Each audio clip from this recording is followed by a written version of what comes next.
আসসালামু আলাইকুম। মা, আমি সাজ্জাদ তোমার উদ্দেশ্যে কিছু কথা কইতাছি।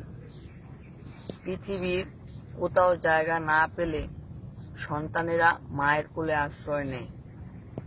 মা কথাটি পবিত্র। মায়ের পায়ের নিচে সন্তানের জান্নাত। তাহলে মা, আমার জান্নাত কার পায়ের নিচে? তুমি বাবার সাথে 17 বছর সংসার করছো। এতে আমার যা মনে পড়ে, তুমি বাবার সাথে ঝগড়াঝাটি, ভালোবাসা, মান অভিমান যাই করছো বাবার সাথে করছো। কিন্তু আমি কি দোষ করছি? যদি দোষ নাই করি তাহলে আমাকে কেন ঠকালে? কেন মা? ছোট থাকতে মেরে ফেলতে। মা, একটি সত্য কথা বলি, তোমার বাবার মুখের কথা।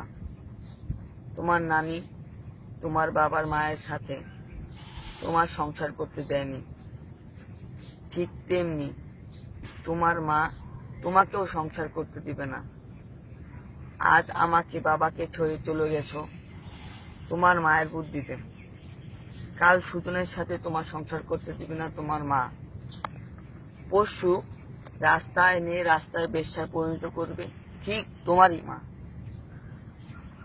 বাবা সত্যি তোমাকে অনেক ভালোবাসতো, যা বুকের ভিতর 12টা বছর রেখেছিল শুধুমাত্র তোমারই কুকর্মের কারণে। মা, তুমি যে সুখের আশায় সুজনের হাত ধরে পালিয়েছো, সে সুখ তুমি কখনোই পাবে না।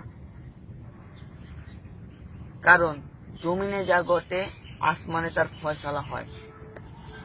তুমি আমাকে ঠকিয়েছো, তোমাকেও একদিন ঠকতে হবে। এটা আমার কথা না, এটা আল কোরআনের কথা। তোমার দেওয়া কোনো কিছুই আমার নেই, শুধুমাত্র এই গলার চিন্তা ছাড়া। জানি সুখ পাবে না, তবুও বলছি মা সুখে থেকো। আসসালামু আলাইকুম মা।